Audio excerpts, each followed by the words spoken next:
Hello everybody, good evening and welcome to the United Stands. I'm Mark Goldbridge and this is your latest Manchester United news and transfer news. We have a Here We Go, we have a Job Safe, we may have another Here We Go, and where are we as Manchester United this Thursday night? We're not even 24 hours on from the embarrassment of Grimsby, but we are obviously live tonight with you talking about what's going on at Manchester United, and we've got that Here We Go to start off with. We also have the backing of Amorim by the club coming out from Simon Stone, but here we go. Garnacho, £40 million, no add-ons and a 10% sell-on fee. Is it a good deal? You know, I'm conflicted. We're a little bit early because of this news that's breaking. That's why. Garnacho, here we go. I mean, look, it's the first sale of the summer and there's only 3 days left in the window. Read into that what you like. 3 days left in the window, first sale. I mean, it's late. It's very, very late. Have we got a good deal here? You tell me. Let's get a poll running. £40 million for a £60 million player with no sell-on fee, with no add-ons. I don't know. Is it a good deal for Garnacho? I'm tempted to say not, to be honest with you. I don't think it is. I'm glad he's gone. I am very glad he's gone, but I don't think it's a good deal. There's no add-ons if he does well. And a 10% sell-on fee means that if he goes for £100 million, we've made 50. So I don't think it's very good. I don't think it's very good at all. I think it's about as good as it was going to get, but I don't think it's a good deal because if he ends up being a really good player, the most we're going to get is about 45 million quid. But I do agree with Sadiq as long as he's out of the club, and that's the bottom line, isn't it? You've got to get him out of the club. So, look, we were talking about 60 in January. We were talking about 30 last week. We've got 40 million fixed. Take it and move on, I think. I agree with Insider. It's not good, but it's the best we're going to get in the circumstances. And I think we move on. And I've got to say, I'm just glad he's not a Man United player anymore. I don't wish him all the best. It's not official yet, so I can't really say what I really think, but I don't wish him all the best. I don't hold any malice towards Chelsea, and if Chelsea want to turn it into something, that's up to you. But he's a shithouse at the end of the day. The way he's behaved towards the fans, I can't. You know, I've stuck up for this player for a long time. I think he's got a fantastic talent, and you know maybe he will achieve it at Chelsea, but he should have achieved it at Manchester United. And he can feel hard done by. Boo-hoo. You know, at the end of the day, he blocks anybody who calls him out, and I'm glad about that because essentially he is. Sorry, the volume just got knocked down there. Essentially, he is a troublemaker, and Man United are right to get rid of him. So £40 million for a player. I mean, look, it could end up being a bargain for Chelsea. It could end up being an absolute get out of jail card for us. Which way will it go? His career could really go one of two ways. It could go in the bin, or you know, it could go nuclear. So I think that I think it is what it is, and I'm glad we've got rid of him. I hope that it actually leads to us spending some of that money as well, because if we've got 55 million to spend for Baleba, we've now got 40 million. I don't think it means we've got 95. Maybe the Baleba money was banking on the Garnacho money. I don't know. But there has to be some reaction to that from United now because, you know, it's been a shite window. And I'm very glad Garnacho has gone. But I'm not convinced that it's been a very good transfer window. And I think that's a fair point. So there we go. Sell-on fee should be at least 30%. Good deal for Chelsea, says Mario Franco. Mohamed, welcome to the Members Club. Yet another cheap deal, Mark. The club is rotting, says Jim Jones. Yeah, but you know what? You say it's a cheap deal. Apparently it's the 4th biggest sale in our history. I mean, that just says a hell of a lot, doesn't it? So yeah, I think it's interesting in that sense that we've all, if we're talking about a deal we don't think's that good, but it's the 4th biggest in our history, it says a lot about what we are as a selling club. It's a good deal due to his attitude, says Adrian. Manager stuff aside, who can we still sign with Garnacho and other sales? Goalkeeper or midfielder, and who? Cheers, says Alonso. Well, get your comments in tonight. We're slightly early, about 12 minutes early now, because Garnacho has gone to Chelsea for £40 million, no add-on fees, but we get a 10% sell-on fee, which, to be honest with you, if he goes for 100 million, which he probably never will, you only get 10 million for it. So it's not a very good sell-on fee. There are no add-on fees. It's 40 million, and that's what it is. Kim Pham, thank you very much for joining the Members Club. Get ready for Garnacho, 90-minute dagger at Old Trafford, says Ryan. Of course, we do play Chelsea in 3 games' times. I mean, imagine if he's the guy who scores the goal that sacks Amorim. You know, just putting it out there. We'll be talking about Amorim in a moment because there is a bit of story around that. But yeah, I mean, I don't want to dwell on this for too long. Also, Fabrizio says that it's very close to a here we go for Rasmus to Napoli, which will be a loan deal with an obligation to buy. You know, I mean, you look at last night and you're sort of like, there's no way we're going to ever get rid of Onana, is there? So, you know, it swings and roundabouts. But as I said, for your first sale to be 3 days before the window closes, it's shockingly shit. And it's been a shit transfer window. It's been a shit start to the season. And I think as United fans, we're sort of sat here at the moment really struggling to raise a smile about anything. It's a very, very frustrated, disappointed, disillusioned fan base at the moment. And Garnacho going to Chelsea, I don't know whether it's something we celebrate or whether it's something we just go, or we get angry about. I don't think we get angry about it. I don't think anybody wants him to stay at Manchester United, but I certainly don't think it lifts the mood because it's not actually an amazing deal. It's just okay in the circumstances. Yeah, we will see what happens now because I think Manchester United have to move and use that money very, very quickly because the problems are there from last night. Napoli and Manchester United have reached a verbal agreement for Rasmus, loan with obligation to buy for 45 million euros. I think Rasmus will hit that obligation as well. I think he's a very professional player. He's done it in the Italian league before. You know, so that's more money coming in, I suppose. And also, yeah, we're going to talk about that in a moment.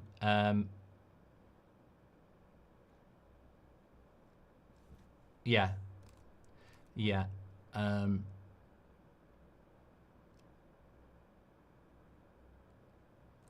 interesting. I'm not sure about only one striker for the season, says Evan. Let's not lose sight of the fact that if Onana wasn't playing, we win 3-0. Opposition gets artificial confidence when Onana's playing. They play like Barcelona because they get excited aiming at open poles, says Parker. Thank you very much for that. Okay, I want to talk about what's come out about Ruben Amorim as well. Obviously, we have got this Garnacho, here we go. Rasmus is about to go. But I was going to be leading on this anyway. So I think what we'll do tonight is you can drive the show as you always do on an 8 o'clock show. But I'm just going to chuck the news at you, give me my thoughts, and then we'll just delve into the comments. I think that's the best way to go, really. So a few things came out about Ruben Amorim today. And the first place I really want to start is with Simon Stone, credible journalist with the BBC. What he is saying is that Manchester United are understood to retain the support Ruben Amorim is understood to retain the support of the club despite the loss to Grimsby last night. They say it was always felt the journey being taken under Amorim would be a long one and that the club want to avoid making short-term decisions based around a couple of poor results. The club are mindful that in the summer of 2024 they backed Ten Hag with a similar transfer budget, only to sack the Dutchman before the end of October. So is it a vote of confidence or is it an actual vote of confidence in the sense that they've got no intention of getting rid of him? I think it's important to recognise that that has come straight from the club to Simon Stone. And I think it's important to recognise that the club don't always act that quick. My reading of the situation is that they've acted that quickly because they want to get it out there quickly, that there is no possibility of Amorim going in the transfer window in the international break or being sacked. I think it's a decisive move by the club. It's a correct move by the club if they are intending to keep him and back him for a long time. they can battle Amorim's conscience over the international break and his potential to want to resign. They've dealt with that before, but a very public backing from the club for Amorim. I don't know whether it will alleviate the pressure on him from certain sections of the fan base, and certainly not from the media. But I think it is important, as Beth said earlier, that the club, put that message out there that they are going to back him and they're not going to sack him, because they have to front up and run the football club. Otherwise, it just ends up being a pile-on of the manager, and the club need to be vocal. I mean, statements need to come out, and if they are intending to stick with Amorim through thick and thin, I would like an interview from Barada. I would like a statement from Sir Jim Ratcliffe, because what we've seen in the past with Jose, Ollie and Ten Hag is that once the ball starts rolling on a manager out movement, nobody ever comes out and backs them. And I think, if that's what they're going to do, then that's what they need to do. Apparently we've got problems with low volume. We shouldn't have a problem with low volume. I don't know why we have got a problem with low volume. Let me just double check. No, everything's set correctly. Thank you very much. And I just saw it hit the red, so it's definitely not quiet. After Grimsby, only way for Ineos to back Amorim is by getting him a centre midfielder and a goalkeeper, not just any, but perfect profile fits. Panic buy or not, it is vital, says Hitton. Mark, I've said this on the chat for a long time. This is all down to ownership. Players have had power for too long. The only thing that can be done to change it is ruthlessly axing players. Do you think we can still land Belabor this summer, says Zizou? I'm a Belabor. I am a Belabor. I mean, look, what did Ben Jacobs say on the show this afternoon? Amorim felt that he is at least one short in the centre of the park in his system. It was his decision to pursue a midfielder. So that's a really important statement again. Amorim feels that he's at least one short in the centre of the pitch, and it was his decision to pursue a midfielder. So Amorim essentially feels that he's at least one player short in the midfield, probably two. I would agree with that. Where is that midfielder? The window is about to close. A bit of a story coming in from Jamie Jackson, who writes for The Observer and The Guardian. He's saying that Jason Wilcox is aware of the problems regarding Amorim's tactics and handling of his players and may move to address these. Shut up. I'm sorry. What a load of shite.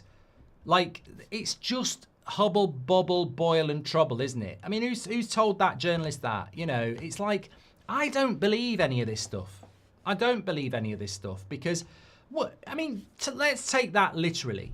So if we believe that's true, Jason Wilcox is going to pull Amorim into a room and tell him to be nicer to his players and change his tactics. And then Ruben Amorim is going to tell Jason Wilcox to go fuck himself and say, you appointed me. Did you not do your research at Sporting? At what point did I ever play a 4-3-3? And as for the system and the players not liking it, where's my midfielder? Where's my goalkeeper? If you want to get into a war, Wilcox, we'll get into a war of words, Wilcox, and you will get sat down, mate. Do not come into my office and tell me to change my system when you should have done the fucking research when you appointed me. And don't tell me how to speak to my players when they're not my fucking players because you haven't bought me enough players. Now do one. And that's how you need to deal with these stories from the press, because they're always very one-sided, laced with the agenda of undermining the manager. But the answer to that criticism would be absolutely shut up, you bloody hypocrite. As if Jason Wilcox can take Amorim into a room and tell him to change his tactics and speak to the players better. One, they ain't my bloody players, mate. They're not my players. And two, you appointed me, dickhead. So, yeah, it's just so obvious that it's just shit stirring, and people need to start looking through it. People need to start seeing it for what it is. It's just the drip, drip, drip, drip, drip agenda against the manager. And that's what it is. Wayne Thompson, thanks for your super chat. We had different managers with different play styles, yet none worked. Formation is not the issue, says Akshay. What's discourages it? Tim says, what's discouraging is I thought we already removed a lot of the bad apples amongst the team, like those acts from the team. Guess there's still more. Tim, I don't think the problem with Manchester United is necessarily bad apples. What if, look, if I played in the midfield for Manchester United, you know me, you know I would give everything to play for Manchester United, and you know I'd give everything on the pitch. But I'd be absolutely shit. So I'm not a bad apple. My attitude's fine. I want to do well. I want to bleed for this football club. but I ain't good enough to play for it. So when we say bad apples, let's not forget, there will be bad apples, but there will also be bad players who might have the right... I mean, look at Dalot. Dalot has got the right mentality. Dalot has got the right, attitude. But is he good enough? And I think that's what we're getting to now. I think Amorim will feel that he's rooted out the bad apples, the Rashfords, the Sanchos, the Garnachos, the Antonys. His next step is going to be getting rid of the good apples who are just shit. And that's what I think we saw last night. I don't think there's any bad attitude players on the pitch last night. I just think there's bad players who can't play in this system, who can't play together. Brutus says Amorim picks the players. Yeah, mate, but you know what? If I asked you to go and choose your dinner and there was a choice of 10 meals and every one of them you didn't like, well, there's plenty of choice there, mate. And what are you going to say to me? I don't like any of the dinners. He's picking the players, but has he got the players? Has he been given the players? And that's why people are talking about the midfield and the goalkeeper. Tim says, what's discouraging is I thought we already removed a lot. Done that one. Could you imagine Xavi working with Ugarte, says Matthew, and feels like beginning of the end, he won't survive, says David. I don't think it does feel like the beginning of the end, actually. I think this morning, if you watch the video, listening to his comments last night, I was sort of, what will be, will be. He might walk. The club are clearly not going to sack him, so I don't think it's the beginning of the end. I think some people want it to be the beginning of the end. Obviously, we've got this Amorim out movement, but I don't think it is the beginning of the end. I don't think the club are going to sack him, and I think they're going to persuade him if he tries to leave as well. Goalkeeper and midfielder should be in, says Sean Little. And Mark, based off yesterday's result and today's business, what is your opinion is the best play the club can make from now until the end of the window, says Robbie. I mean, Robbie, we've got 4 days left of the transfer window. Less than 4 days, because it was 7 o'clock on Monday. We haven't got a goalkeeper yet, and we're going to sign a phantom midfielder that we're not even talking to. That does worry me. That does worry me that I don't see where the midfielder's coming from. I was listening to Ben Jacobs this afternoon talking about a midfielder, and there was nothing there. There was nothing there. The Baleba thing felt like it was throw a dart at a dartboard and try and hit a bullseye. Wharton appears to be the player we would like, but we can't get. So you need a midfielder, but I just don't know where it comes from. Thank you, Robbie G, for your super chat, by the way. Thing is, get a win on Saturday, beat City and beat Chelsea. The whole situation's changed. Long shot, but not impossible, says Geordie. The reason it's impossible is because of the midfield. You play Chelsea and Man City, and I think we're going to really struggle in the midfield. I mean, what midfield can you put out against the likes of what Chelsea have got to offer and what Man City have got to offer? It's going to be ridiculously difficult. Now, we might beat one of them, but I don't think we'll beat both of them. And also, consistency will be a problem. We might be able to raise it for one game, but can you raise it for 10? The midfield is a huge, huge issue. To be fair, Mark, Woodward coming out and backing Mourinho would probably have accelerated his out movements as TBH. Overpaid players have outsized leverage in deciding if they leave the club. Other players see it and act accordingly. That is how player power is fostered. Man United 100% must fix this truly change. I mean, there was an interesting.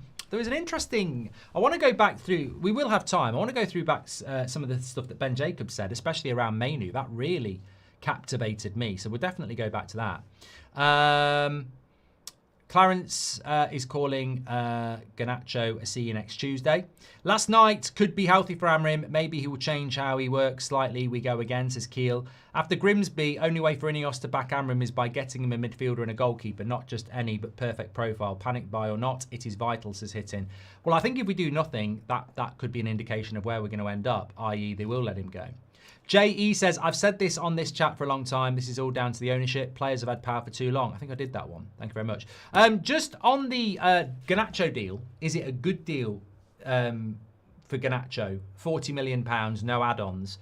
Interestingly, only 40% of you say no, 60% of you say yeah. I think it's a crap financial deal, but I think getting rid of him is the main thing. We just need to hope he doesn't do well. Really, and I don't even like saying that. I hope Rashford does well at Barcelona. I hope Rasmus does well at Napoli. But I really don't want Garnacho to do well. I think he's made a lot of enemies at this football club, and I think as he grows up, he will regret that. Trust me, I think he will regret that. You've made an enemy of every Man United fan with your behaviour. That is not the way to live your life, mate. It's a terrible way to win your life. live your life. Going round making enemies of people and justifying it because you think you're better than them. You need to grow up. You really need to grow up. It's a terrible, terrible, terrible attitude to have, to just sweep everything under the carpet. Razvan says, I find it fascinating that we're not interested in any wing-backs when we don't have one good one in the squad. Just hope, says Razvan. I like Dorgu, but he's ridiculously young.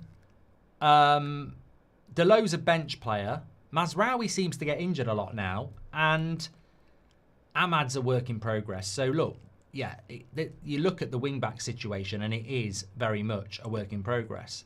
No add-ons means he's a bench player, says Alex. I find it fascinating that we're not done that one from Razvan. Are we really a centre midfield away from wins? Wing-back concern me, says Mario Franco. Ahmad is turning into a shoot-first player, says my Harry Amas. Yeah, he's got to be careful of that. Wasn't Lemens supposed to be done by now, says Zizou. You do worry.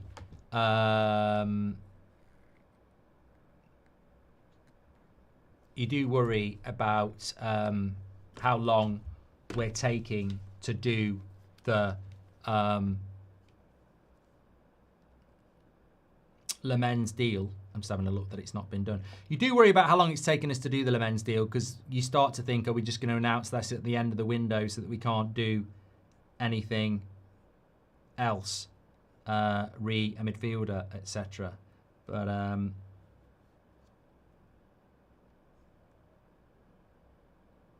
what's this thoughts on Sancho's Instagram post with his brothers in the dressing room? They back in the squad, says Harden.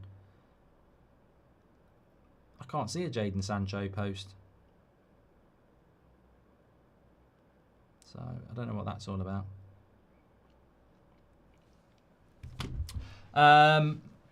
Amorim needs to show he has the fight to be here. He didn't project that yesterday. He needs to show more dynamism and ability to change in game. Let's guard against Manager FC just like we do Player FC.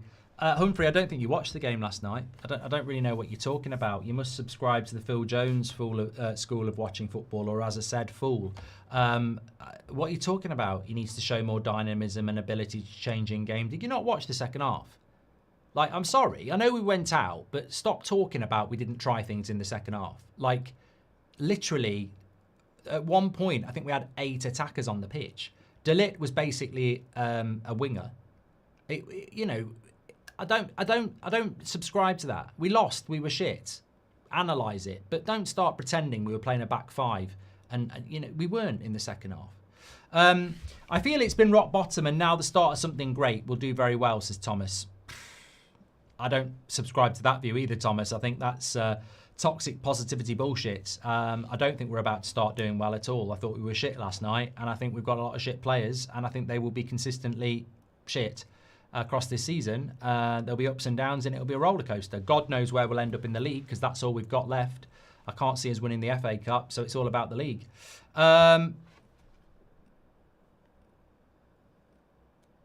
Stuttgart just sold Voltemeda to Newcastle.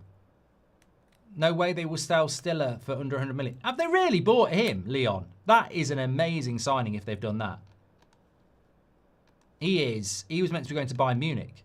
That is a steal and a half if they have done that. Are you shitting me, or is that true? I can't see that anywhere. Oh, no. Newcastle have agreed a deal with Stuttgart for the signing of Nick Voltemeda. Fee over 80 million plus add-ons, and the player has said yes. I mean, that is a very exciting signing from the Bundesliga again. He is a very, very... I mean, I don't know why I'm talking about it here, but that is a very, very exciting signing. He was meant to be going to Bayern Munich. Very, very good signing. Very good signing for the Premier League. Another great export for the Bundesliga. Nikki Noches says, not the manager, not the system. Same manager, same system. Beat Man City 4-1 last time Sporting played under Amorim. No. Hi, Mark. Hello, legends. Sorry, no notification. What have I missed, says Mike. I don't know why the notifications aren't going round. Good riddance to Garnacho. We don't need players with an attitude like that, says James. And Mark, love this community, so I wanted to ask you what you'd say to those of us who feel a bit hopeless in moments like this. You know what, mate? I don't really, I don't really feel like I do have anything to offer in that sense, other than collective frustrations and feelings of disillusionment. So,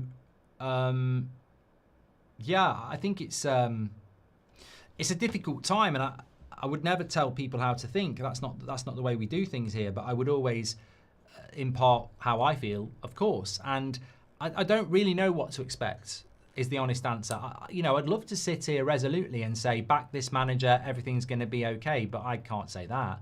I back the manager. I don't think sacking the manager is the way forward at all. I think it's a stupid idea, but I also don't think things are going to get better in the short term. The thing I would change is the ownership, but I can't do that. So I honestly don't see Man United in the top 4 anytime soon. And I don't know that we will get there.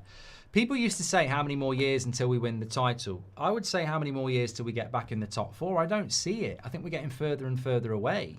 All I can offer is support and understanding, because I don't actually project a return to the big times for Man United. I think we're being run really badly, and I don't think things are going to get any better. And I'm here to be proven wrong. I would love to get proven wrong. But games have always been won and lost in the midfield throughout my whole life. And our midfield it's not up to it. It's not up to it at all. It's a standards issue at the club. Only Bruno has the attitude that only a win is acceptable result, says John. Back Amorim's vision, pressing youth structure, give him time, fix recruitment, clear deadwood, stability plus patience plus investment is what we need, says Dylan. If the board don't get Amorim a midfielder and a keeper before Monday, you may as well sack him because they're not backing him at all, says Callum. And have you noticed with penalties, Onana commits into the dive before the ball is struck? It's a goalkeeping by lottery. Sack the scouts, not Amorim, says Stuart. Quick question, besides Onana, what the hell is going wrong with Ugarte? His performances are going from bad to worse. I think Ian, with Ugarte, I'll always be honest, I like Ugarte. I think he has a lot of attributes that would have been really good in the Premier League. But again, another player that's been absolutely ruined by the club for whatever reason. He looks like he's got no confidence in his game at all. I mean, the way he's playing at the moment is shocking. Shocking. And I think he's much better than that. But, he may already be a busted flush at Manchester United. Thoughts on I've done that one. Amorim in, Glazers out, get proven goalkeeper in midfielder, says Andres. Do you think we'll get a goalkeeper in a midfielder?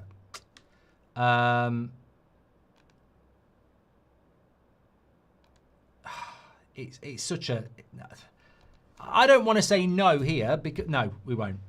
There you go. I don't think we will. I know we're trying to. I know we're trying to, but the time, there's so little time. The logical answer is we'll get a goalkeeper, but we won't get a midfielder, because how do Man United do a deal for somebody they're not even talking to in 4 days? It can be done. Maybe if it's going to happen, the Garnacho sale will lead to it happening. Emily Derry says the rot that has poisoned the club is now spreading into the fan base. Changing the manager when there has not been enough change in the infrastructure around him for this is to be remotely effective. Thank you, Emily. And Arnie to Grimsby, here we go, says Wan, they wouldn't bloody want him. Gift Real G, thanks for being a member for 21 months. Daniel Barnes, welcome to Members Club. Amorim in, Glazers out, done that one. Kevin has gifted a membership. Thank you, Kevin. I personally thought we played well last night, says Lewis.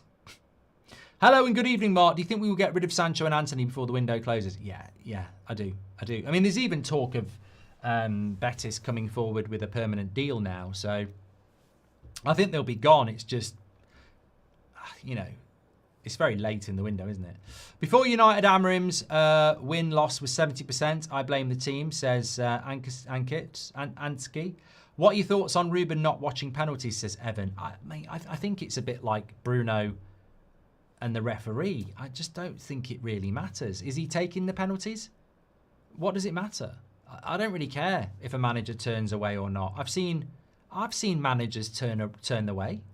It's like, people are acting like Amorim's the first manager to turn away. I've seen brilliant managers turn their back before. I saw it recently. can't remember whether it was the Champions League final or whatever. I've seen it recently with managers doing that. De Ligt on the wing is hardly grounds for optimism, says David. What I'm saying is it wasn't a rigid back five. I need Amorim to have a sometimes maybe good, sometimes maybe shite quote. Then when they can ask him about our players, says Rex. People need to cool their jets. It's a process. Rome wasn't built in a day. Use Arteta and Klopp as examples. Sacking will only restart the process, says Tokens. And I would also say it will make the job harder for the next manager. Because he will be in, you know, if I was taking the man, so if Amorim got sacked tomorrow, I would walk into Sir Jim Ratcliffe's office and I would say, I am taking over a club that has spent £500 million in the last 2 years and none of it's mine. Sorry, last year. I'm taking over a club that spent £500 million in the last year and none of it's mine. Like, that's incredible. In the last 12 months, you've spent £500 million. And I don't want some of these players, you know. And it's true. 300 million for Ten Hag and 200 million for Amorim. You can't keep doing that. The club will go down. It'll go bankrupt. You can't keep doing that. At some point, you've got to stop listening to these people who are telling you to sack the manager because they want for their own benefit, and go, we can't sack a manager when we've just spent £500 million in the last 12 months. We can't keep doing that. I thought Xerxes looked good, Steve. I liked Xerxes' performance, and I think if he can stay fit, he could be a really big player for us. I hope you well, says Danny. Can't get any worse. I want to talk about what Ben Jacobs said about Kobbie Mainoo, because this really caught my eye. My expectation is that Manchester United won't stand in Mainoo's way. And this was it. If Mainoo gets a concrete option and they bid about 45 million euros, 40 million pounds, and Mainoo says to Man United the next 48 hours, I want to go before September the 1st, then my expectation is that Man United won't stand in the way. I thought that was an incredible statement by somebody that's been very accurate over the summer. If Mainoo gets an offer of 40 million and says to Man United he wants to go, Man United won't stand in his way. What would we do then? It really caught my eye. What would we do then? If we would take 40 million for Mainoo, we must have a backup. We must have an option. And I agree with John. I would be bloody fuming. I would be I think I'd be absolutely fuming. 80 million pounds for Mainoo and Garnacho. Crazy. Pure profit though. Pure profit. I'll come back to that in a minute. But what I would say is if we'd have three midfielders, like Drusha says, would we sell Mainoo and go with what we've got? Agate, Bruno, Mount and Casemiro. Surely if Mainoo did go for 40 million, we'd be signing something extraordinary. I mean, I don't want to test the experiment, but if Ben Jacobs is saying, I get the feeling United wouldn't stand in the way, I mean, that's a bloody green flag. That's a green flag to every other club to offer £40 million and convince Mainoo to go. And apparently we'd accept it. And then what would we do? It's very strange. I mean, I was thinking about it and I thought, are things that bad at the club that we will literally let Mainoo go and do nothing about it because it's pure profit? Said before, if you want some inside information from the club that's not lies about Amorim and shit like that, there is an obsession from Sir Jim Ratcliffe and Ineos about Chelsea and how they run things. I don't know whether it's because he had a season ticket or whatever. I don't know what it's all about. But they really like the Chelsea model. They really like the way of buying younger players with potential. And they really like selling players for pure profit. Well, we've just done one. Could we do another one? I mean, we're dismantling what the club's all about if that's going to be the pathway. Just you know, sell young players for profit. But look, never say never. I don't think it will happen. I think it would be absolutely illogical. But I mean, I'm doing the Burnley preview at 2 a.m. again because we're running out of time to get it up before the match tomorrow on Saturday. But I mean, I found that absolutely fantastic. Sorry, not fantastic. I found it absolutely fascinating. I'm a bit tired tonight. I couldn't get off last night, and I've had a busy day today. Surely with Garnacho's sale, we could go by Martinez, says like Schofield. Emmy. Anana is the worst Ten Hag signing ever, and there were a few. Amorim should borrow the famous Sir Alex hairdryer, stick with his manager, give him a few transfer windows, says Christine. Imagine if Anana starts on Saturday. Surely he won't start. I want to back Amorim. Formation not the issue. Must always play a CDM, but our two are struggling. Bruno in the midfield doesn't work. He must never pick Onana, says Jose. Marker says, hi Mark, Andy Scheitstein on Talk Shit reckons Gareth Southgate can do a better job and he doesn't understand why Amorim didn't watch the penalty. I left PC friendly comment for him. What a plonker he is. I mean, he's an idiot, mate. He's an absolute idiot. Like, I'll confidently say that knowing what he's like. He's an idiot. He used to be on MUTV, rimming them, and now he's decided, you know, in his latter years to be Mr. Controversial. And he just talks shit. And he's in the right place, so applaud him. Yeah, I don't need to react any more than that. We've given him too much airtime. Do you think we as fans should do more to get the Glazers out? We had a big opportunity during the Super League, but fumbled it. Well, I do, Phaser, but we won't. And I include myself in that. We will never get them out. What did Mainoo do yesterday again against the 4th Division teams as well? I didn't mind Mainoo's performance yesterday. I mean, it wasn't earth-shattering, but I don't think it was the worst on the pitch. TBH says Cloughie is one of the best managers of all time and he never took part in penalty shootouts, wouldn't even speak to anyone, says TBH. Can you talk about this Downing Tools issue? And 9 out of the 11 starting players yesterday were new young players that we have all endorsed. Bad scouting again, says Kia. I just think you're always as weak as you're only as strong as your weakest link. So, you know, if I did a panel show with me, Robbie, Loz, and I don't know, the worst content creator out there, and they, you know, that show's not going to be strong because it's only going to be as strong as the weak twat we're working with. You look at United's side yesterday, there's a lot of strangers in that team. Obviously, it's early season and there's a lot of strangers in that team.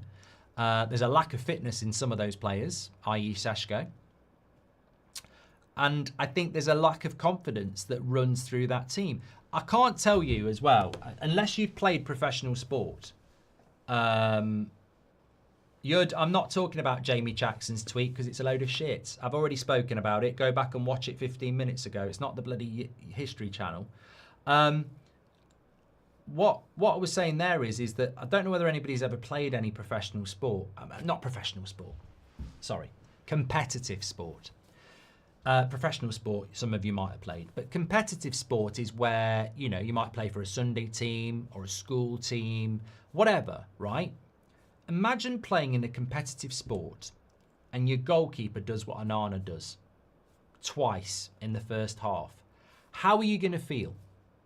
No matter how good you are as a player, how are you going to feel knowing you've got a Wally in goal who's making your job harder by the second? Look, you've got to be very strong mentally to get yourself up and get the whole team up and say, don't worry about him, let's sort it out. It's difficult. You're only as strong as your weakest link, and our weakest link cost us 2 goals yesterday. And I think we started off badly as well. I don't get it. The manager doesn't get it. So how can I get it? He trains them. I can only speculate. When are we going to discuss Amorim stuck with a learner, driver, owners, CEO, sporting director, backroom negotiators, and owners focus on real estate? Says Raja. I mean, look, in essence, Raja has just made the best comment of the evening. Amorim's new to the Premier League, and obviously it's a very difficult job. Jason Wilcox has never been a director of football or a sporting director. Omar Barada has never been a CEO. Sir Jim Radcliffe has never run a football club like Manchester United. So we have got a collection of learner drivers running this football club. Now, that doesn't mean we can't be successful, but there isn't any experience there. Barada was a COO at Man City. He wasn't a CEO. Wilcox, his CV is very inexperienced. Doesn't mean he won't be good at his job, but it's very inexperienced. So it's not just Amorim who's making mistakes. I think we've made mistakes in the summer transfer window as well. I think Sir Jim Radcliffe's made mistakes. The problem is, when you're a club like Manchester United or Liverpool, you can't afford to make mistakes because they get exposed. PSG sold Agate and then won the Champions League, says Jim. Jim, if you're trying to insinuate that Agate is the problem, I think you're going to get laughed out of this live chat. I think it's a long time since anybody tried to pin Man United's problem on one person because, you know, they're multiple. Two bad keepers have lost us 2 out of our 3 games. We needed a keeper. Please say hello to Delilah. She's 8 months old and smiles when watching, says Coughlin. Lovely stuff. I hope she's smiling. Yeah, I think you're right. I don't believe. I sound like bloody Gollum. I don't believe in hypotheticals because you can only deal in reality. But I would hazard a guess that if we'd bought Emi Martinez or Costa or Donnarumma, and I know Emi Martinez wouldn't have played against Arsenal, but we are talking in hypotheticals, we would not have conceded the goal we did against Arsenal. So therefore, we probably would have got a draw. And we certainly wouldn't have conceded the goals we did last night. But that would have been papering up the cracks in the midfield that are going to keep it getting exposed. So a goalkeeper would have us in a better position, but it wouldn't solve all our problems. We would still be weak in the midfield. About time the people at fault went. We can't get rid of the owners, but the players have undelivered way too long. I am backing Amorim, says Mike JW. Just on that point, there is a poll. Amorim in, Amorim out. 82% Amorim in, which is a lot. Do you agree that one of the biggest problems is players not being sold after years? Delo is in his 8th season and only played well for 6 months in 22-23. Surely Delo's not been here 8 years. That is a lot, Matthew. Don't know if I can believe in this manager. I think he doesn't believe in himself. Can see him walking away before the sack, says Castle Wellen. I mean, this is a great point. Like, I back Amorim. I think the club back Amorim. But it is a bit concerning that he might not back himself. And I don't think it's not that he doesn't back himself. I don't think he doesn't back himself. I actually think that's not the case. I think he does back himself. Because when you look at his personality, what he did at Sporting, how he speaks at Man United, I think he truly does believe in himself. I don't think he can figure these players out. I think probably everywhere he's been, he's never had to deal with this problem. And that was very evident after the game last night when he said, look, the message was clear from the players. He basically was saying, I can't understand how they do this. He obviously doesn't see it in training. He obviously doesn't see it in the preparation. He obviously doesn't see it in the dressing room, but the whistle starts and then he sees it. It's very hard as a coach to, you know, put all the work in, think the work's going to happen, and then the whistle goes and they don't perform. I think that's why he's sort of said, I'll resign, because I think he's getting to a point where he's like, I can't get these players to do it. And he won't be the last and he won't be the first. If it was just him, you'd say, well, maybe he's not a good coach, but it's been going on for years. Don't know if I can believe in that. I've done that one from Castle Wellen. Glad we have 85% in. Amorim will make us great, says Thomas. It is encouraging to see so many people Amorim in because you sometimes feel that the loudest people are, you know, the majority, but they're not. How about comment that Šeško was 10th to take penalty, even if he's a 9? What's your thoughts on that, says Moose? I don't know, because his penalty was quite good. You may say it's low IQ, but 4-3-3 works. Not many successful teams with 3 at the back. If we don't get belabor this team, this formation will be in a battle, says Luke. But Luke, I don't want to be offensive, but it's a really crap comment. Like, you know, nobody said it was low IQ, but you're you know, if you want to play 4-3-3, that's fine, but we didn't appoint the right manager. So stop talking about 4-3-3. He's not going to play a 4-3-3. And I genuinely don't know why some of you keep talking about it. We need to play a 4-3-3. You're exposing yourself as uneducated on the manager. He won't play a 4-3-3. That's not why he's here. So we're not going to play a 4-3-3. Ten Hag played a 4-3-3 and got sacked. So I don't know why you're talking about it. And teams with the 3-4-3 are successful. One of them just won the bloody FA Cup. Chelsea have won a league with it. Like, 3-4-3 works absolutely fine. It's the players, mate, basically. It's the players. If we get Lemens and get the midfielder, which other position you want to strengthen? You're very optimistic, Ashwin. There's 4 days left and you've bought me a midfielder and a goalkeeper and you're asking me what else I want. I want you as CEO. we're not going to get anybody else. It's we'll save that till next summer. 3 of the 4 goals against us were because the goalkeeper, says Andres. Every other team uses 3 midfielders. Will get overrun every time, says Ravis. And Arnold have done that one as well. I'm just catching up on a little bit of news here. Thank you very much for that. I'm amazed that Newcastle have gone and got Walter Maida as well. I think that's just so left field. It's incredible. A very exciting signing for the Premier League. Bundesliga is the league to watch. Join us tomorrow night. There's so much talent there.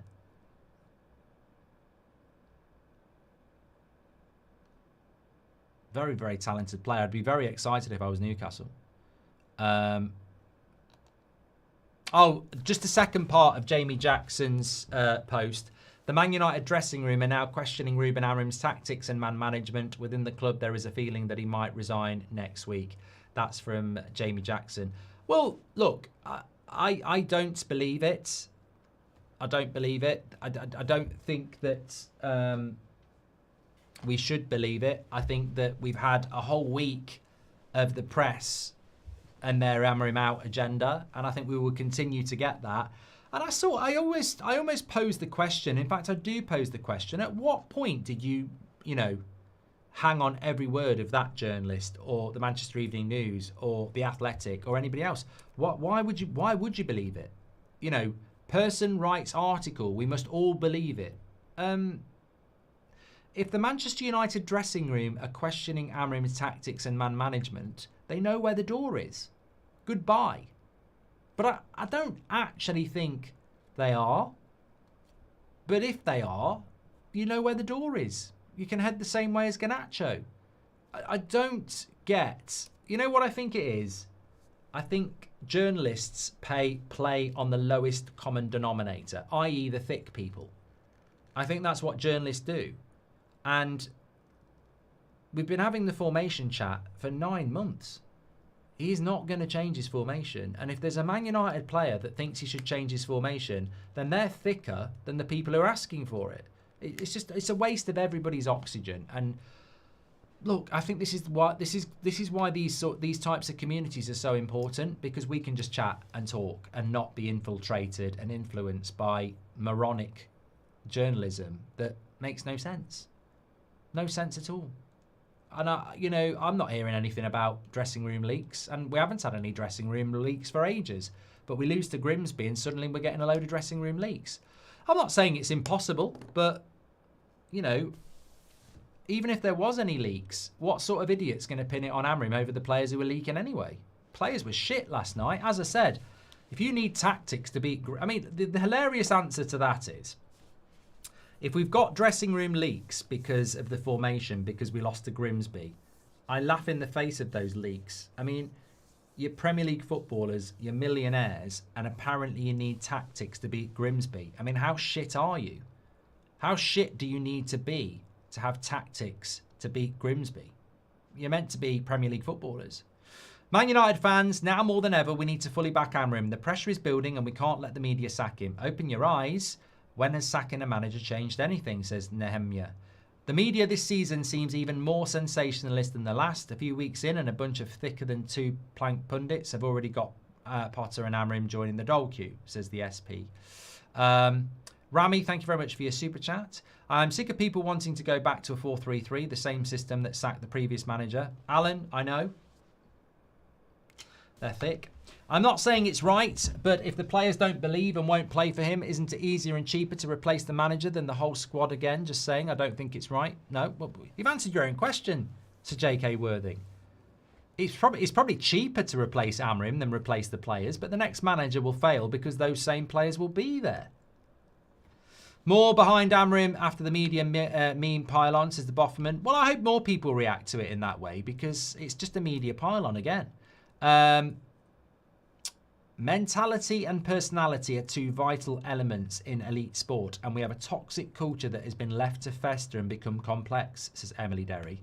Have a champers on me. Champers, says Brad. I mean, it's a long time since I've done champers. I think that just shows you where the mood's going. Someone please ask Omar Barada, are we still on Project 28?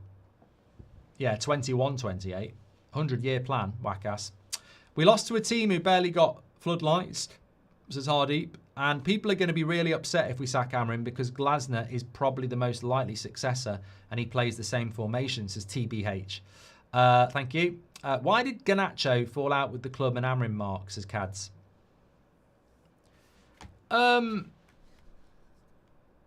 Because he has a huge ego and is an immature little kid, really. I think it comes down to that. He idolises people like Ronaldo and thinks he can behave like Ronaldo without having the talent and work of Ronaldo. And what he doesn't realise is that at 20, Ronaldo didn't behave like he does now. Ronaldo at Manchester United was ridiculously hard-working and humble. And I'm not saying that he's, not hard-working and arrogant now, but he's earned the right to be arrogant because he's one of the greatest footballers to ever play the game. And I think Garnacho idolises himself on Ronaldo as Ronaldo is now. But he doesn't realise because, let's be honest, he was in nappies when Ronaldo was his age.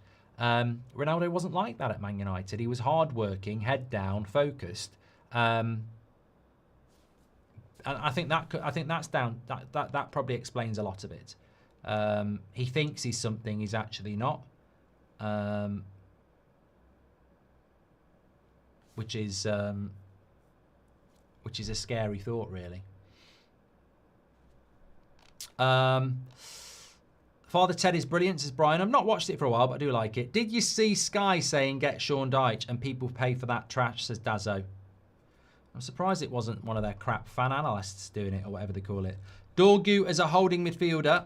At least you made me laugh, Quilly. Are we not teaching Ahmad to cross, same age as last year, says Yef. Ahmad has been, I don't want to turn it into an Ahmad show, but Ahmad has, for some reason this season, I don't know whether it's because he's playing on the right-hand side. I don't know what it is, actually, about Ahmad, but he does seem to be a little bit selfish this season, and it might be because he's playing at right wing back and he's not getting enough of the ball, so he feels like he has to do that. But yeah, I think there is an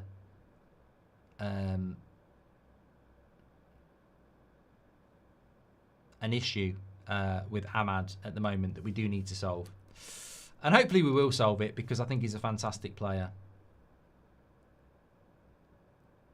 And I want him to do well at Manchester United. What do you think about the so-called fans screaming Amorim out, sack him now? I think they're lost in their own shit, really. I think they've just become so negative and so toxic. I've said this before. I said it a year ago. I think there are certain people who, technically are Manchester United fans who have lost the joy of, they just seem to be lost in this cycle of negativity. I don't think they can pull themselves out of it. I don't think they get happy about anything. I think they've been unhappy for so long that they've lost the ability to actually be patient or, support the team or support the manager. It's just, I call it the I'm right FC. I've seen it with Arsenal. There are certain Arsenal fans out there that are Arteta out now. I mean, they don't know how good they've got it. Imagine being Arsenal. Imagine if we could swap with Arsenal. I would bloody love it. All right, they haven't won a trophy in the last few years, but they've been second 3 years in a row. And they might win it this year. I'd love to be bloody Arsenal. I'm not like an Arsenal fan, but Man United. But there are Arteta out people because they said it at the start. They screamed and shouted it at the start. And they can't change their mind. They can't say, I was wrong. He's done a good job. They have to stick with it. And I think there are... people jump too soon. Society doesn't have patience. And I said this at the end of last season. In defence of them, there was a lot of Amorim outers at the end of last season. Before the Europa League final, they were screaming Amorim out. We beat Lyon, and they were all screaming, one of the greatest nights of my life. We lost to Wolves 3 days later, Amorim out. So I think these people are confused. I think they've lost the ability to see positivity or patience or whatever you want to call it. And they're just forever chasing the next argument, the next argument. Yeah, I think that's a fair point. So, yeah, I don't get it. You know, they must be brilliant actors or very miserable. Because, you know, why hasn't Amorim been sacked? Because he's not going to get sacked. He's not going to get sacked, is he? He might walk, but he's not going to get sacked. Best in class, they said. What class? It's a shambles, says Daniel. I think they said best in ass, Daniel. You know, I think you misread that. Will improve just with Mazraoui and Martinez back, says the Boffman. I forgot about Martinez. Yeah, I mean, hopefully Martinez will be back soon. But do they solve the midfield problem? I mean, I think De Ligt and Yoro have been two of our big positives this season. So, you know, I do think there's elements of the team that have been decent. But I worry about the midfield and I worry about the goalkeeper because, as I say, we played very well against Arsenal. I mean, nobody can dispute that. We did. And we lost because of the goalkeeper. So you've got to solve the weak problems. First thing, establish a first team and stick with it, says Keel. Yeah, I mean, what is our midfield? We don't know. Can you buy part of United, says Joy. Absolutely not. Grimsby manager odds on to replace Amorim, says 1 Inch Wonder. The current goalkeepers will never help our confidence, says Elliot Carpenter. What did Ruben think was going to happen with Onana? Should have outed him ages ago. I don't know why he picked it. Look, Rob, I backed the manager, but he was a prat last night. You know, starting Onana, we all said it when we saw the team news. That could go very, very wrong, and it was a stupid mistake, and he shouldn't be making that mistake. It should have been Tom Heath. If you want to rest Bienda, which I wouldn't have done, why did we need to rotate the goalkeeper? I don't know. Maybe he was trying to put him in the shop window. I don't know, but you know, if he was trying to put him in the shop window, he's literally just told the world how shit he is. Hi, Mark. Absolutely Amorim in, and anyone who thinks otherwise is delusional, says Alex. Sunday, 5 o'clock, everything was going great, and I was loving it. Wednesday, 10 o'clock, and the world's ended. No, we just need to take a breath, says Russell. Get Edison from City, says John. I don't want a City player. I don't think United would sell Mainoo at most loan, says Christian. Anana couldn't catch a cold, says David. If you were United coach and you have the same situation, what are you going to do? Well, that's for everybody, Silham. Look, I've got a game on Saturday, where I'm not going to have a new signing anyway. So I would go... I've got to solve the goalkeeper and I've got to solve the midfield on Saturday. I'm going to have to play Bienda and pray.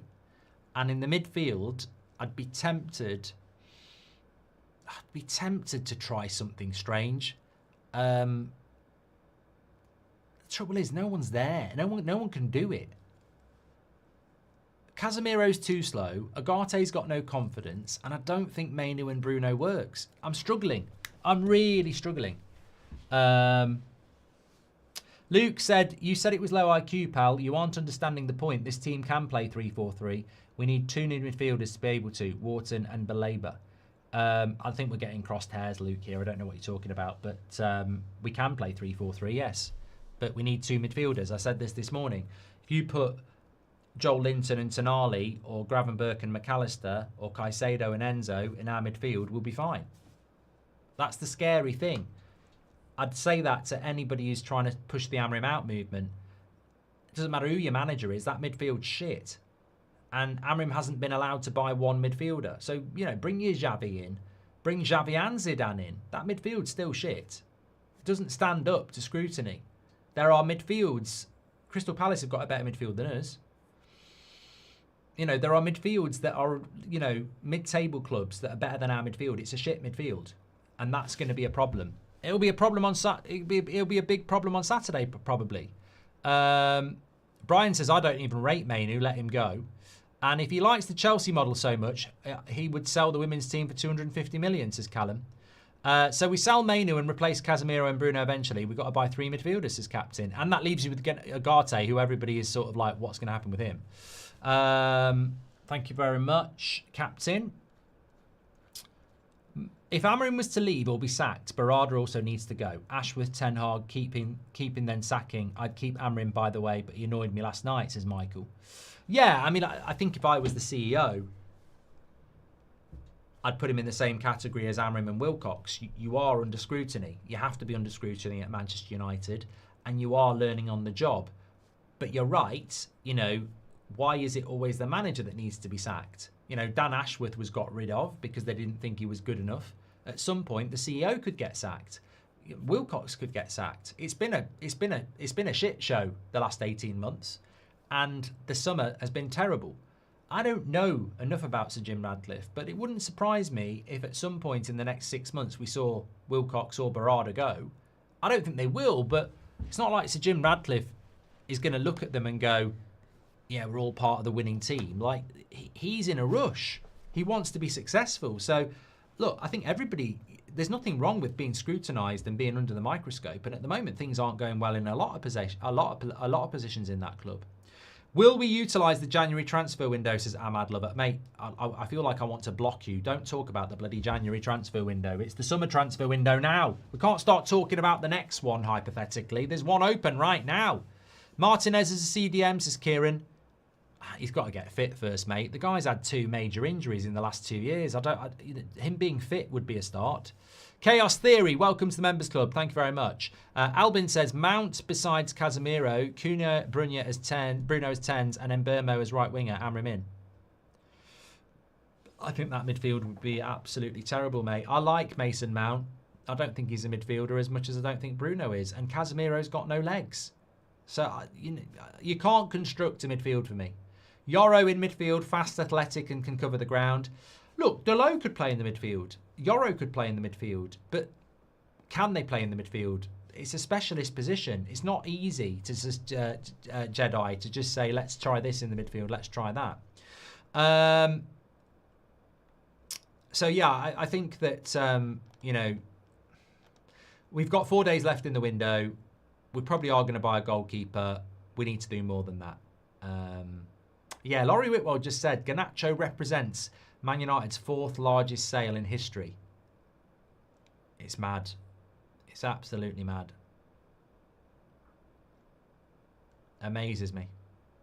I'm just looking at that picture of Rasmus, Garnacho and Mainoo as well. It is tinged with sadness because at that moment in time, it was quite exciting to think what they could achieve. And look, it's a harsh reminder in life that what you think is going to happen doesn't necessarily happen. At that moment in time, when Rasmus, Garnacho and Mainoo were sat there, it was an iconic picture that filled us with hope.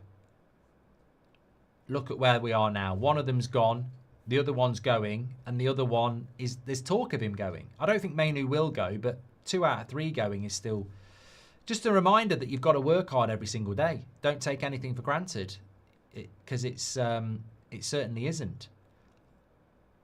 What do you think about the dressing room leaks? I don't care. I back the manager, and if the players don't back the manager, they can do one. You know, how can the fans back the manager and the players don't? Dickheads, if they feel like that. But you know what? It's just a newspaper. It's just a story. It's unfair on the players to even suggest that it's true. I told you Bamford was going to get sacked. Oh, you know what? Everyone took the piss out of me because I said Bamford was going to get sacked. I did say he'd be the first manager to get sacked, but in a way I'm right. Breaking news, Bamford's Leeds United contract has been terminated by mutual consent. He's now free to find a new club. Thank you very much. I'm going to quote tweet that. Look who's laughing now. That Voltameda deal is crazy from Newcastle. So exciting. I mean, I'm going to watch a lot of Newcastle. I mean, that's terrible news for Man United, though. That's terrible news for United because Newcastle are a good team and now they've got a bloody good striker. Bayern Munich were meant to be signing him and there was talk of him going to Bayern Munich this week. He is a very exciting striker. I mean, some of you might not know much about him, but his nickname is Volta Messi. So keep your eye on him. Another fantastic export from the Bundesliga. But there's plenty more in there. You can watch that tomorrow night on the United on That's Football. Loads of deals going on, but unfortunately not involving us. Romano says that Anthony to Betis is a very hot deal and could happen soon. Manchester United want Lemens. Conversations ongoing. Nothing about a midfielder at this time.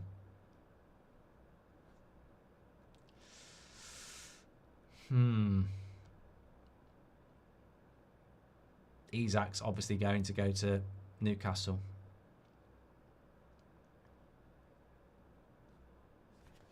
Crazy. Crazy times. Agreement is done for Rasmus 2 days ago. They are fixing something on the player side. Then he will travel for a medical.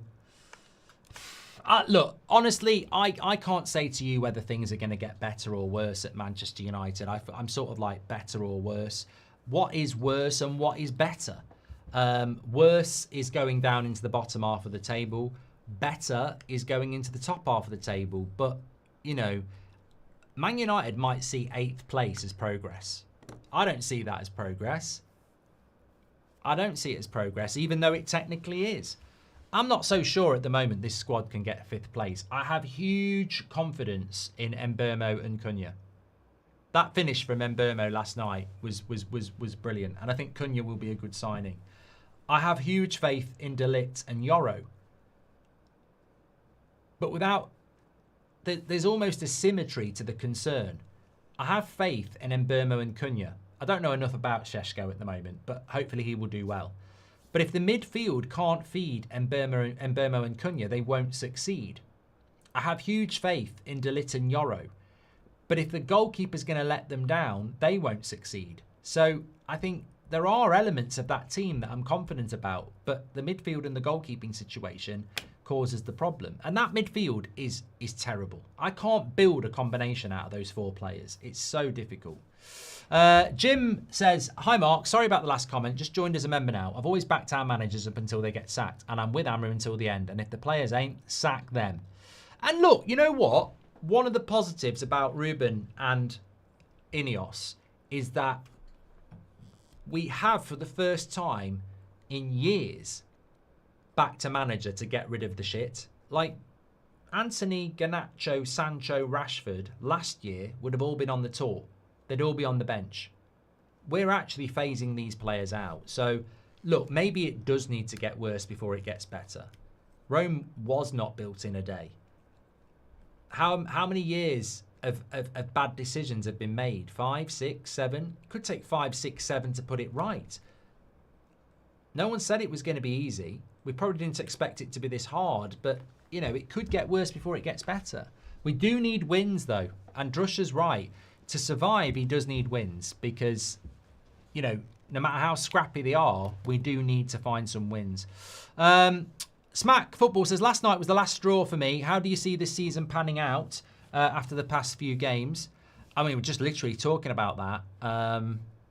We need to win on Saturday. It will be very difficult on Saturday. And I never thought... What worries me is I have a bad relationship with Burnley. Like, one of my mates is like, I've gone back through all your FIFA and I've clipped all the Burnley stuff and I'm ready on Saturday to send it all to you. And I'm like, I'm thinking back and I'm going, there's the Weghorst one. There's so many FIFA Burnley clips of me. I'm terrified about Saturday. I've got to put the preview out at 2 a.m. and I'm terrified because I have a bad relationship with Burnley. Most of it's computer generated, but I ain't going to sit here and say that it's going to be easy. Smack Football says, time to watch the Bundesliga instead. You need to be watching the Bundesliga on That's Football anyway. I can't believe the volume of players that are coming in from the Bundesliga this year from the Premier League. And the great thing is there's bloody loads more. What's his name? Ilias at Union St. Berlin. 20 years of age, 2 goals on his first game. He's going to be a bloody brilliant player. There's a few at Leipzig. There's a few at Leverkusen. Frankfurt, fucking hell. So, yeah, definitely be watching the Bundesliga and definitely keep an eye on Volta-Maida. He'll be a very interesting signing for Newcastle. I think they've probably made one of the most exciting signings of the summer. Brilliant signing. I'm going to do a video on That's Football, actually. The day our players decide to play aggressive football for 90 minutes will be hard to beat. It's not rocket science. That's what Spurs are doing, says Chin. Heaven used to be a CDM for Arsenal. I don't think Heaven looks like a CDM to me, Matthew. I really don't. Was it Amorim or the board that wanted 2 attacking midfielders when our best player is a cam? No, we need a CDM, says Patrick. I I think this is a great point. This is why I love this community. I think this is a great point. Accountability can't be hidden, but it is hidden. I don't know what the decision was with regards to our summer transfer window. And I don't trust the media to tell us. But why did we sign 2 number 10s before getting a goalkeeper and a midfielder? It's stupid. And the thing is, we want a goalkeeper and a midfielder. So we obviously had the right targets: goalkeeper, midfielder, 2 number 10s and a striker. But whose decision was it to do it in the order that we've done it? We should have gone striker, 10, midfielder, goalkeeper. Why did we go 10, 10, striker, no midfielder, no goalkeeper? That to me is a great point. Why did we do it in this order? If you're going to buy 2 of something and you need 1 of something else, get the one. It's like going down the shop and going, right, I'm going to make a spaghetti bolognese. I've got all the ingredients apart from pasta and the mince. And you go down and you get 2 bags of pasta and you forget to buy the mince. You can't make the bolognese unless it's vegetarian, and who wants that? So I don't know why we did the 2 first. Mark, if we don't get a midfielder, then does Amorim have to slightly adjust his principles? We need someone who can weather a storm when the momentum shifts. We'll keep crumbling in crucial moments, says Will. I know what you're saying, Will, but systematically I don't think he'll change. What you're basically saying is we haven't got the midfielders to play that system, so do you change the system to give us more options in the midfield? But even more so, he's such a one system man. You got to get the midfielder. Are you going to be live for the last few hours of the deadline day, says Red Devil? Yeah, well, it's the United stand. We'll be covering deadline day from about 2 o'clock till 7 o'clock live. Then we've got my 8 o'clock review show. So, yeah, I mean, let's see what happens. Hopefully it's going to be an exciting day. The Grimsby game proves it's not the system, as anyone could have put a team out against Grimsby and they should win. Exactly, David. Exactly. You know, another great point. Articulated in a way many of us have tried to articulate, but you've done it so well. The Grimsby game proved it's not the system, because any system should beat Grimsby with those players, and it just shows you it's the players. Great point. Graham Potter for the next manager, says Melissa. He ain't getting a job again. Thinking out of the box, says Andy. How about Martinez in midfield? He's got to get fit first. I think he could do it, but he's got to get fit. That's the big issue there. Can we loan a midfielder if we can't buy one? Well, you can loan someone, Jar, but technically who you're going to loan is going to end up being a bit shit.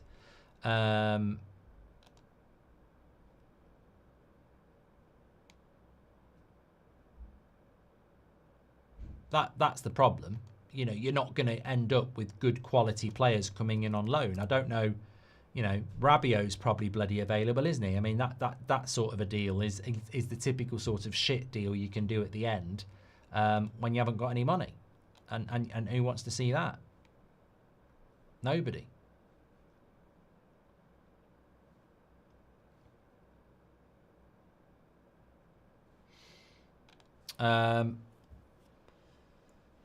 Enmika is available for 50 million, says Juan. It took Ferguson 5 years to win a trophy, says Christian. Can't we loan a midfielder if we can buy? What do you think? I've done that one from Jar.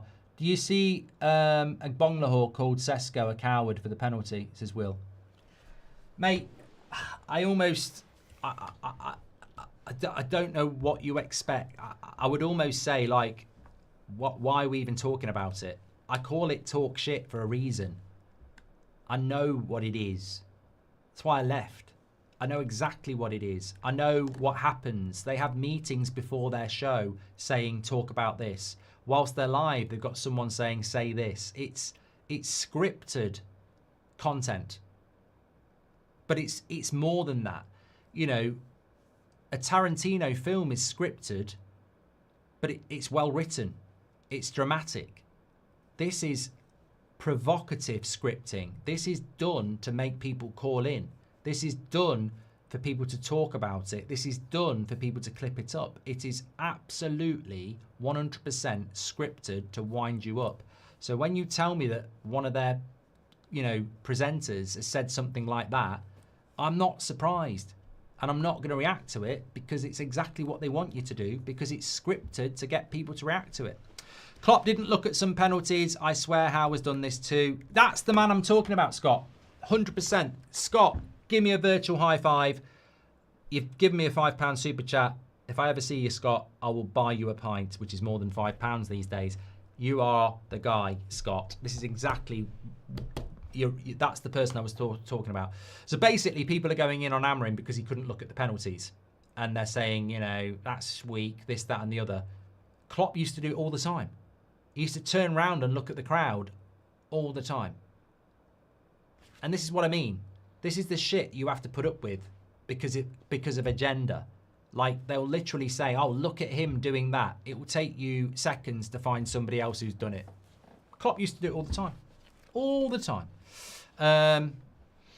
I was against selling Garnacho because he's Argentinian, but after how he behaved and on and off the pitch, I'm glad he's gone. At least we still have Martinez, says Torra. Yeah, just a little bit of a recap.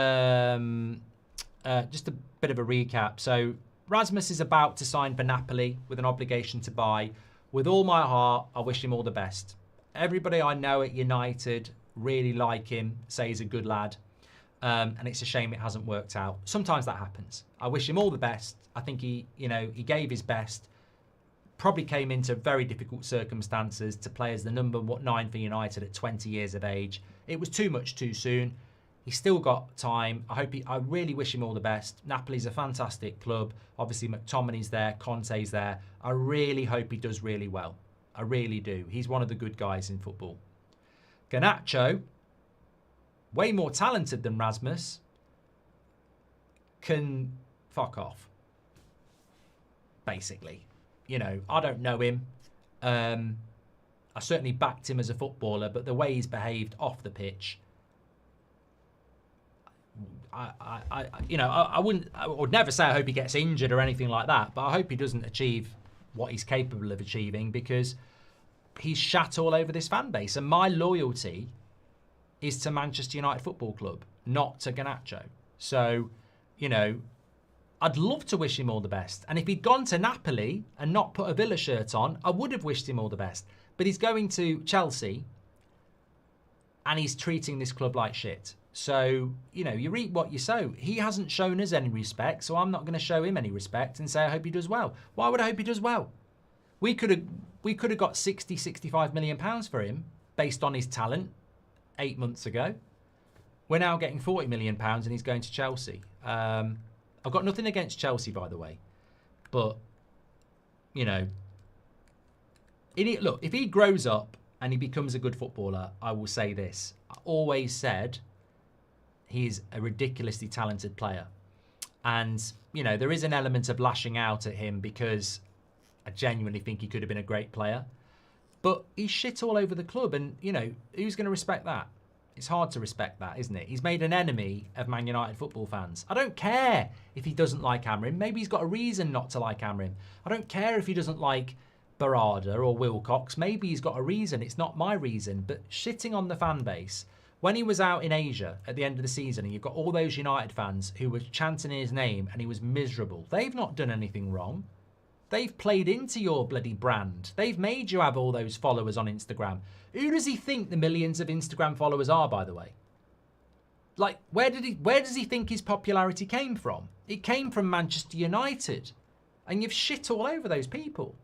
It's so arrogant to treat people like that who've put you where you are. Your talent has put you where you are, but it's Man United fans who've basically been there backing you, and you've just gone up yours. It's a disgusting way to behave, and I hope he grows up. And I'd love one day for him to actually apologise for how he's behaved, because walking around in Villa shirts and everything like that is a piss take to the people that have supported you. But, you know, they live in bubbles. They don't realise it. He won't realise he's in the wrong. The people around him won't realise he's in the wrong, because their injustice will be, I've been treated badly by the club. But we're the fans. We're the club. We've not dropped you for the Europa League final. I'd have bloody started you in the Europa League final. I was furious you didn't start in the Europa League final. Amorim dropped you in the final. Have a problem with Amorim. Don't have a problem with the fucking fans. Don't treat the fans like mugs. They didn't deserve that. As a professional, Garnacho's attitude will sink him, says Emma. Look, he might grow up. He's still a kid. He's going to be motivated. Look, the one thing I will say about Garnacho, he was never injured and he was always available. And I will always give him that. But yeah, he's got to bloody grow up, hasn't he? And he might grow up. And to be honest with you, I don't know how I'm going to feel in a few months' time. I might be watching Chelsea with Garnacho running down the wing going, I told you he was a good talent. And maybe I'll have moved past it. But the way he's treated United fans is appalling. And look, maybe he'll put a statement out. I would. I'd advise him to put a statement out. And all right, you might get a load of replies, but you can, you know, he should put a statement out. It won't go down well with a lot of us, but at least he's done it. We'll have to wait and see. Are you looking forward to Garnacho scoring a hat-trick against us and then kissing the Chelsea badge? Anand, can I just say, Garnacho kissing the Chelsea badge, I said that 2 months ago. He'll probably walk out kissing the Chelsea badge. It's exactly up his street. If I was a Chelsea fan, you're obviously going to love it, but I'm telling you now, he's going to do it before he even does it. He's going to do that literally as soon as he can. And I don't think he'll be kissing it because it's a Chelsea badge. He'll be kissing it to try and wind up United fans. That's what he'll be doing it for. He needs to move on. He could be another Sancho where he's constantly, it's in his head about United. Needs to move on. Indy Kayla reported within minutes last night that Šeško wanted to take his penalty early, but Amorim said no. This was confirmed by Simon Stone and others with the detail that Šeško had cramps, says Tabisa. I mean, I haven't got a problem with it. I mean, fair play if that's true. I ain't got a problem with Šeško and the penalties because he took it and he took it well. So it was a bit strange that he wasn't in the 5, but there wasn't a problem with his bloody penalty anyway. Matthew says, I'm just curious, when do you think Player FC started? I know exactly when Player FC started, Matthew, and I don't know how long you've been part of the community. Player FC started when Jose Mourinho got sacked. Basically what happened is, and you know, I could tell you the players involved, but I think it's common knowledge. Jose Mourinho was a bit of a, you know, dictator manager in the sense that, you know, he ran the club. That's why he was so successful. He got the club to second. We started the season off. He didn't get the players he wanted. He got stuck with some players that he didn't want. And the season started badly. And Mourinho wasn't happy about not being backed in the summer. And he was frustrated with some of the players that he'd been left with. United board and some of the players he wasn't happy with sort of got together behind his back and basically went, he's the problem. And Mourinho was pissed off with the board for not bringing players in, and he was pissed off with some of the players that weren't good enough. And the players and the board basically got rid of Mourinho, stabbed him in the back. That was the beginning of player power, because some of those players stayed after Mourinho, and that board stayed, and that relationship was always there, and they were empowered, and that's where it was born. It was born on Jose. It wasn't really there with Van Gaal. Van Gaal just failed. It wasn't there with Moyes. He was just shit. It started with the Jose. I can't believe Mourinho got sacked. Oh, how well timed. Can you ask your guy what's happening at United, says Nabil? You know what? I can. I haven't, and I've not even thought about it. The last time I had anything was a week and a half ago when we said, you know, the press was saying United aren't buying anybody, and we were told that, you know, Wilcox and Amorim desperately want a goalkeeper and a midfielder, and they're still trying. And I presume they're still trying now because we haven't got them. But I don't know. I mean, all I've ever had from the training ground since Amorim has been there is that the players really like him. But that's not enough. I don't think they're good enough. I personally don't think that there would be mutiny in that squad because I don't know where it would come from. And that's the great question. If the players are unhappy and there's mutiny in the dressing room, I don't actually know where it would come from now. It wouldn't come from Maguire. It wouldn't come from Shaw. I don't think it would come from Casemiro. I just think he's a professional. Bruno's petulant, but I don't think it would come from Bruno. I think Bruno's just a, you know, moany little child in the sense that what you see is what you get. I don't think he would go behind the manager. I don't, you know, and there's a lot of new, you know, it's not going to be De Ligt. It's not going to be Anana. It's not going to be Mazraoui. It's not going to be Yoro. It's not going to be Dorgu. It's not going to be any of the new signings. So I don't actually think there's any players in that dressing room that would be turning on Amorim. I just think that we're not good enough. I think that's the problem. Rory said, you said Garnacho was going to go to Napoli. He was meant to be going to Napoli. He was meant to be going to Napoli. He was in talks with Napoli in January and was close to going into Napoli for more money than he's gone to Chelsea, by the way, but we turned it down. And then after the Europa League final, if you remember correctly, the morning after, we said he's 100% going. And then Romano said it 3 hours later. And it was around that time that it was pretty much nailed on that he was going to go to Napoli by the end of the month, because that was basically picking up the deal from January. And then, in truth, I think it was Romano broke it, or I think it was Romano who broke it, so he must have got it from close. He wants to stay in the Premier League, and that had never really been the story. He was expected to go to Napoli, and then he suddenly wanted to stay in the Premier League. And Chelsea got interested, and I think the reason he wanted to stay in the Premier League is because he's driven by a desire to humiliate Ruben Amorim and Man United. And I think he's driven by that. And I think that's why he sat on his arse for 3 months, because he's driven by proving Amorim wrong. Be interesting. Another interesting story. Bounty Hunter says, just tuning in. Delighted if Amorim is staying. He was sold broken promises by Ineos to get him in. He does not want his career defined by failure. Thank you, Bounty Hunter. Appreciate your super chat. Ineos repeat past mistakes, buying overpriced stars and leaving Ruben exposed in the midfield. They claim to build smartly with scouts, yet the manager is abandoned. Overspending continues, says Salt. How can anyone call for Amorim out, says Mike. Seriously, this guy is single-handedly bringing this club back where it belongs. If he leaves, we're in shambles, says Mike. Experiment with Lamens or go all in for Donnarumma, says Hassan. I mean, look, mate, if we can get Donnarumma, we'll take Donnarumma, but we're not going to get Donnarumma, are we? Garnacho has a kid. He shouldn't be treated like one, says Dimitris.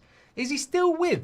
I mean, look, this is for when he's officially signed, but I've heard all sorts. I'm not saying anything. What do you say to the players who liked his post, says Evan P? What, Garnacho's? I didn't even know. Let me have a look.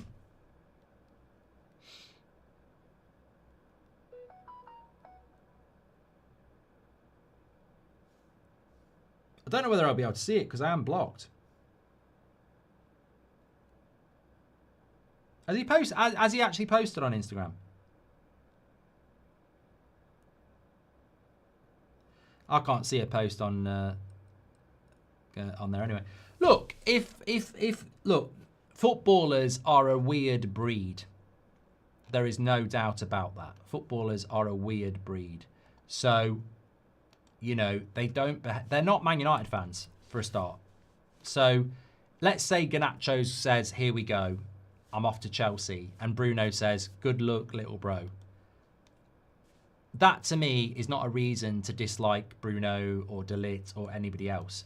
Because it's brothers in arms, and they're not Man United fans. They're paid professionals. It doesn't mean that they're anti-Amorim, and it doesn't mean that they're anti-Manchester United. But if Garnacho posts something and some current United players like it, then all that does is expose, you know, how out of touch the modern footballer is. Read the room, basically. Man United pay your wages, and he's shat on Man United. Maybe don't like it. But it wouldn't surprise me if they did, because people don't read the room.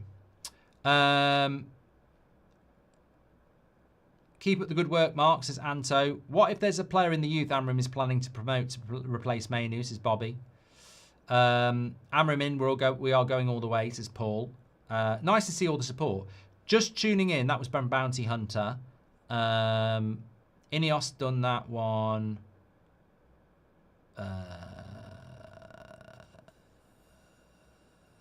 As a professional, Garnacho's attitude will sink him, says Emil. Maybe he'll grow up. Maybe we'll grow up. Maybe he will. I don't know. Anyway, thanks everyone for tuning in tonight. You're absolute legends. Press conference tomorrow. Burnley on Saturday. Let's see what happens. Make sure you subscribe to the channel, by the way. Thanks everyone for tuning in. 8 o'clock shows are always good. I'm going to go and do a video on That's Football, actually. I want to talk about Volta to Newcastle, and I'm very excited about that. Remember, we've got Bundesliga rights on That's Football. The highlight show is out from week 1. We do one of those every week, and we have a live match on a Friday night. There's so many talented players there, but I'm telling you now, keep an eye on that Volta. I'm not saying he's going to be better than Šeško, because Šeško was better than Volta last year, but that's an interesting signing. Take care, everyone. Stay safe. Thank you for the company tonight, and I'll see you on the morning show at 10 o'clock. Take care. Unless we sign Baleba tonight, I'll see you at 10 o'clock then, yeah?